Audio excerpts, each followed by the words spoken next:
Guys, it's Josiah here, back again with another video. Today, I wanted to be covering how to stand out in SMMA in 2024, right? This space is getting crowded and crowded by the day, and I've picked up a few tricks on how to stand out in the marketing. I've given it to my clients. They've been able to stand out. They've been able to generate more appointments, more bookings, sign more clients, and essentially stand out in this like crowded sea of SMMA owners or agency owners, whatever you want to call yourselves at the moment, right? And it just came. What I realized after looking at all of this just boiled down to these three things. Now, if you don't know who I am, my name is Josiah. I've scaled my agency from 0 to 50K in under 90 days. Now I'm building a 7-figure consulting company, helping other agency owners do the same. Link in the description, etc., etc. Okay, so going over the three things that I'll be doing right now if I was in your shoes and I'm struggling to stand out, I'm struggling to generate leads, I'm even struggling to even get people to positively respond to my messages or even my emails, right? These would be the first three things I'll be doing to set myself apart from everyone else, okay? Now, the first thing is content, right? I'm doing content right now. Content is starting to get bigger and it's not going to go away, right? Alex Jozy, Charlie Morgan, everyone's adding more in terms of like doing more in terms of content, improving their content, doing them like improving the quantity every single day, posting. That's the thing that you should be getting yourself into. And that's what I recommend all my clients, right? Start doing at least one LinkedIn content or post per day.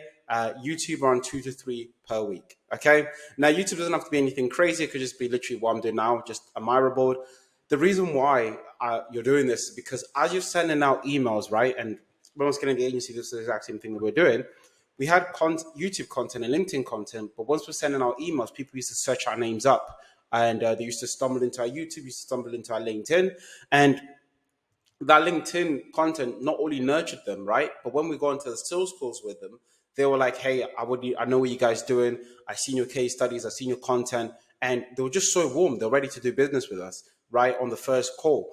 And that's what we ended up actually closing a lot more people on the first call. So our closing rate was around 40-50% because of the content. It's not like we had some special objection handling skills that no one else had, but we actually front loaded all of the sales process in the front end, and actually in the back end when we talk to the prospect, the content done the work for us in terms of selling them, right? So content is a way for you to sell one to many, and yeah, like abuse it like it's free, guys. Like we're not paying to make YouTube content. So the only difference between a person that is sick at YouTube and a person that's not good at YouTube is just the amount of quantity that they've done, how many videos they've posted, right? Because nothing's stopping you from getting a camera, getting Miro. It's like $10, $15 a month, and then just posting crazy amount of content. Okay, LinkedIn as well. LinkedIn is very good in terms of getting inbound leads. We've been getting around like 1 to 2 inbound leads a day just from our LinkedIn content, and a lot of people don't use it enough. Right, LinkedIn is still booming. Still a lot of quality leads on LinkedIn. So do not sleep on it. Keep posting every single day, and this will help you stand out because in the sea of everyone just being anonymous, if you have the balls to put yourself out there, it's going to automatically make you stand out. Okay. The next thing is mechanisms. Okay. Now, quick story about this. I had a client that was in the e-com niche, and he was really struggling to get positive replies and generate appointments. And I knew e-com is like one of the hardest niche to generate appointments, generate leads. And I looked at him and was like, hey, like there's no other offer that you can run, that you can physically run that no one else has run in the e-com market before, right? Just because the high level of competition there, which competition is a good thing, right? I'm not saying it's a bad thing, it's a good thing. But we need another way for you to stand out, right? And what we've realized is that like you can have the best offer, but because you look like everyone else, you're still going to be classed as a commodity. Yeah, you're doing paper results. Everyone's doing paper results. Like it's just a normal day in the office for them, right? So where we dove into was how does he actually generate the appointment, the revenue or the orders for the ecom guys, and how does he actually do it consistently? And I asked him, and he was like, "It's TikTok shop ads." And I'm like, "Okay, so you do TikTok shop ads that generates generates your clients majority of their revenue. Why don't we only just talk about TikTok shop ads in your marketing, right?" And then next thing you know, he comes back next week on the coaching call, and he says, "Hey, I've just booked 7 appointments in a day, in a week." And I'm like, of course you have because you're standing it out. So So that's like a biggest lesson I've ever learned is like the mechanism, especially when you go into this very saturated niche, could be the difference between you getting, like I said, 1% positive reply rate to a 2 or 3% positive reply rate. Because to the market, you're doing something different, right? And that's the main thing, doing something different. And you don't have to like reinvent the wheel, but you can just highlight the thing that you're doing already in your delivery system. You can highlight it in your marketing to make yourself stand out, right? So look what you're doing, do a little mind map, see what you're doing, and see which is the 20% of things that you're doing that's generating 100, like 80% of the results. Okay. Now, for example, right? So let me just put this here. For example, using AI.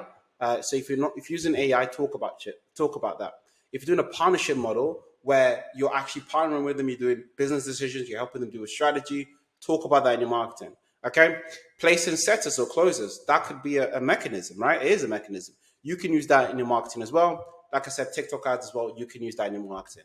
Now, I would really recommend this if you're in a niche that get called to a lot, that's very hard for you to stand out, and it's very, that's quote unquote saturated, okay?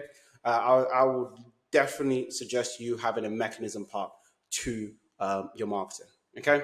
Now, the last thing is case studies. Now, the thing about case studies, I didn't really understand how much, like how powerful a good case study is in your marketing until I ran a campaign to the supplement niche. So we had one client that had a supplement campaign and another client that had the same supplement campaign, right? And one client had a case study with Joe Rogan's supplement brand. I think on it, I think that's what the name is, on it. And another client just had just a similar, like a normal supplement like case study, just a very normal one, right? And for the first client, the campaign was actually 5x times the results, right? And I was thinking, what the flip flop? Like, how is this campaign ripping? And I tried to do the same thing for the other client, same offer or even better offer, more promises, bigger claims, and the client just wasn't winning in the market. And then I realized the case study, right? The case study is so important in your marketing because it just shows the proof. And especially if you have a well-known company, it's like screams. Like you can literally not even have an offer. Just say that you work with one of the best known companies in the field and you will generate appointments, right? Like straight up, without even having enough, without even doing a guarantee. So getting a case study, even if you have to work on a pay-per result basis, anything you have to do to get one of the biggest names in the industry in your portfolio, like 100% recommend you doing that because one case study is worth 100,000, even $1 million, right? Guys, it's literally proven. What companies have gone to $1 million run rate with just one good case studies, right? So, guys, do as much as you can to get the best case studies, the biggest case studies, and then from there leverage it to get the competitors or people even below them. Okay.